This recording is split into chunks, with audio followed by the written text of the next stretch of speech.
welcome back to my YouTube channel Danish Biology and I am your biology instructor Adnan Mauli.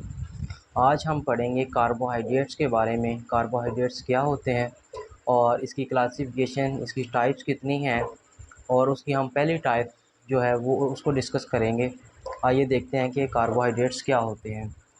Carbohydrates hydrated carbons, इसका लफ्ज़ी मतलब hydrated carbons है carbohydrates का, और ये carbon, hydrogen और oxygen से मिलकर बने होते हैं। अबंडेंटली होते हैं इन आल लिविंग ऑर्गेनिज्म, तमाम जितने भी ज़िंदा जानदार हैं उनमें कार्बोहाइड्रेट्स अबंडेंटली पाए जाते हैं। अबंडेंटली का मतलब है कि वाफर मकदार में पाए जाते हैं। वाटर के बाद ये दूसरा कंपाउंड है जो हमारी बॉडी के अंदर, लिविंग ऑर्गेनिज्म की बॉडी के अंदर ज़्यादा मकदार में पाया जाता है। और ratio of oxygen and hydrogen water के अंदर होती है 2.1। ठीक है, वाटर के अंदर यानी H2 होते हैं और H2O ऑक्सीजन, तो 2 हाइड्रोजन और 1 वाटर, ठीक है, मिलकर क्या बनाते हैं, वाटर बनाते हैं। जनरल फार्मूला जो है कार्बोहाइड्रेट्स का वो है CnH2ON। एन से मुराद भी नंबर ऑफ कह लें कि एटम होंगे और एन से मुराद भी नंबर ऑफ एटम होंगे, तो इसका जनरल फार्मूला है। अब इसकी डेफिनेशन देखते हैं। The substance which on hydrolysis yield polyhydroxyaldehyde और कीटोन सब यूनिट, कि ऐसा सब्सटेंस जिसको हाइड्रोलाइज किया जाए, जिसकी हाइड्रोलाइजेशन हो, हाइड्रोलाइसिस हो, और हाइड्रोलाइसिस होने के बाद यानी हाइड्रोजन की ब्रेकडाउन होने के बाद वो हमें पॉलीहाइड्रोक्सी एल्डिहाइड दे या कीटोन सब यूनिट दे, तो ऐसे सब्सटेंस को हम क्या नाम देते हैं, कार्बोहाइड्रेट्स का नाम देते हैं। सोर्स क्या है कार्बोहाइड्रेट का, जितने भी ग्रीन प्लांट्स हैं उनसे कार्बोहाइड्रेट हासिल की जाती है, और फोटोसिंथेसिस का प्राइमरी प्रोडक्शन है कार्बोहाइड्रेट्स, यानी फोटोसिंथेसिस में ग्लूकोज प्रोड्यूस होता है और ग्लूकोज क्या है, कार्बोहाइड्रेट है। इसकी क्लासिफिकेशन देखी जाए तो इसकी 3 टाइप हैं। पहली है मोनोसेक्राइड, ओलिगोसेक्राइड और पॉलीसेक्राइड। आज हम डिस्कस करेंगे मोनोसेक्राइड। मोनोसेक्राइड की अगर प्रॉपर्टीज़ देखी जाए तो ये सिंपल शुगर कहलाती है और वेरी स्वीट इन टेस्ट, जिसका टेस्ट बहुत मीठा होता है। ईज़िली सॉल्युबल इन वाटर, पानी में सॉल्युबल हो जाती है। ठीक है, हमारे टेबल शुगर वगैरह ये पानी में ये सिंपल शुगर बोला जाता है इसको। स्वीट इन टेस्ट होते हैं और ईज़िली सॉल्युबल इन वाटर होती है, पानी में जल्दी सॉल्युबल हो जाती है। Can not be further hydrolysis into simple sugar, इसको मज़ीद हाइड्रोलाइसिस नहीं किया जा सकता। क्यों नहीं किया जा सकता? क्योंकि ये पहले मोनोसेक्राइड है, यानी एक कार्बन कंपाउंड है, तो एक कार्बन को मज़ीद हाइड्रोलाइसिस हम नहीं कर सकते, उसको मज़ीद उसमें से हाइड्रोजन की ब्रेकडाउन करके उसको सिंपल शुगर में कन्वर्ट नहीं कर सकते, क्योंकि ये ऑलरेडी ही सिंपल शुगर है। Chemically they are polyhydroxy aldehyde or ketone, क्योंकि कार्बोहाइड्रेट है तो कार्बोहाइड्रेट पॉलीहाइड्रोक्सी एल्डिहाइड होंगे या फिर कीटोन होंगे।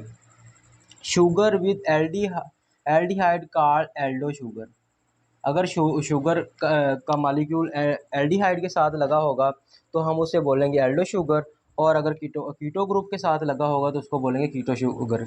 ये देखें, एल्डिहाइड हाइड्रोजन का जो कह लें कि हाइड्रोजन का एटम है, ये शुगर का एटम है, वो किसके साथ अटैच है, वो एल्डिहाइड के साथ अटैच है। तो यहाँ देखें एल्डिहाइड फॉर्म में, इसको बोलेंगे एल्डिहाइड शुगर, एल्डो शुगर, और इसको बोलेंगे कीटो शुगर। ठीक है, तो जब कीटो ग्रुप के साथ आपका अटैच होगा शुगर का मालिक्यूल, उसके बाद का जो मोनोसेक्राइड हैं वो नेचर में 3 to 7 सब यूनिट देते हैं। जब इनको मोनोसेक्राइड के अंदर 3 से 7 कार्बन एटम पाए जाते हैं। ये MCQ के लिए आप अच्छे से तैयार करेंगे। जब 3 से 7 कंप्लीट पढ़ते हैं, ट्राइओसिस जिसमें 3 कार्बन होंगे उसको ट्राइओसिस बोलेंगे। स्मॉलेस्ट कार्बोहाइड्रेट, इस सबसे छोटी कार्बोहाइड्रेट है ट्राइओसिस। ये एग्जांपल है इसकी ग्लिसरॉल्डिहाइड या डाईहाइड्रोक्सी एसीटोन, ये इसकी एग्जांपल्स हैं। ये इंटरमीडिएट हैं किसके, रिस्पायरेशन और फोटोसिंथेसिस के। और उसके बाद है टेट्रोसिस। टेट्रोसिस 4 कार्बन कंपाउंड है और ये वेरी रेयर इन नेचर में बहुत कम पाई जाती है, और मोस्टली इन सम बैक्टीरिया, कुछ बैक्टीरिया के अंदर ये प्रेजेंट होती है।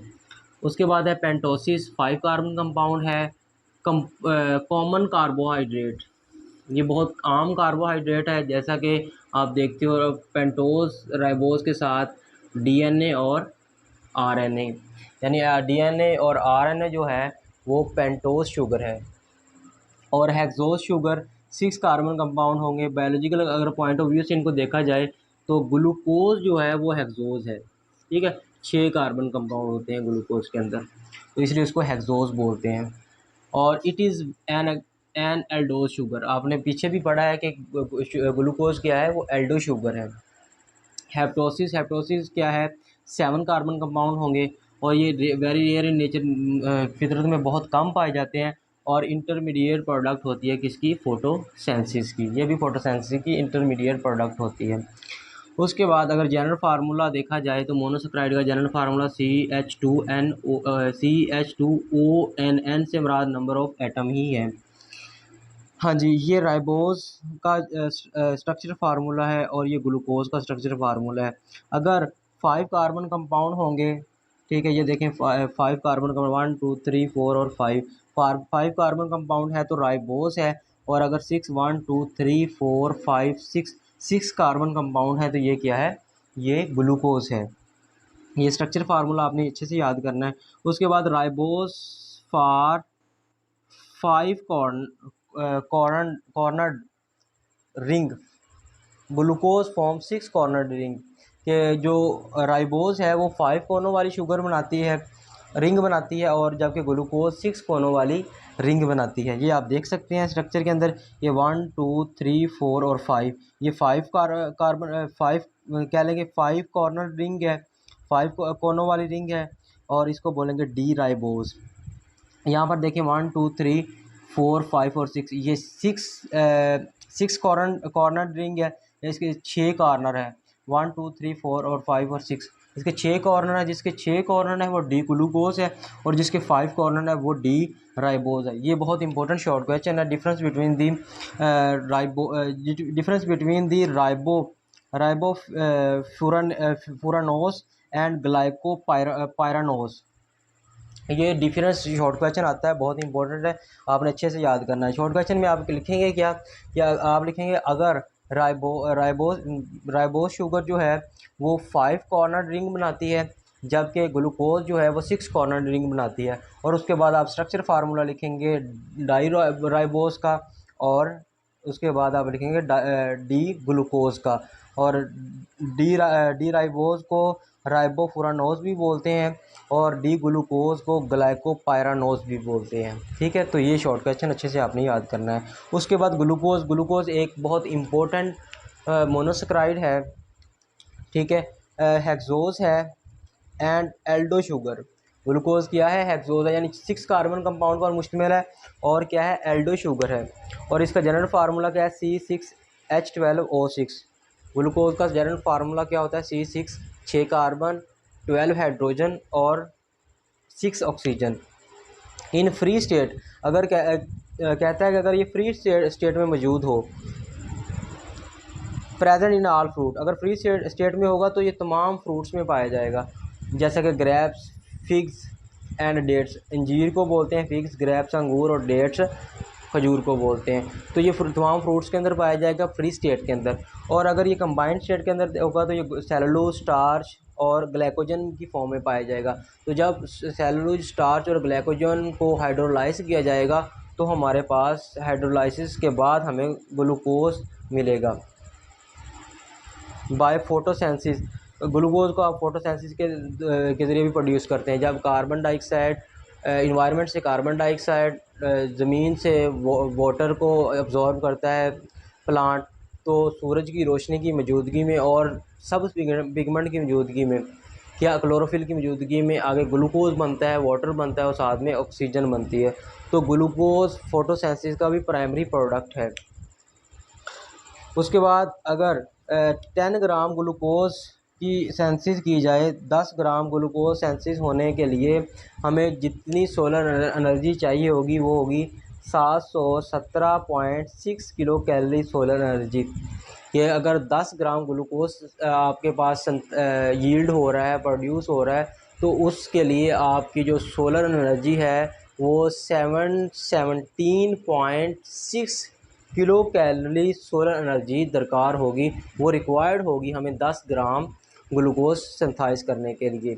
तो ये था मोनोसेक्राइड के बारे में और कार्बोहाइड्रेट्स का इंट्रोडक्शन और नोट ऑन मोनोसेक्राइड। मोनोसेक्राइड की खसूसियात, ये शॉर्ट में भी कर सकते हैं आप लोग, मोस्टली शॉर्ट में ही आता है ये वाला।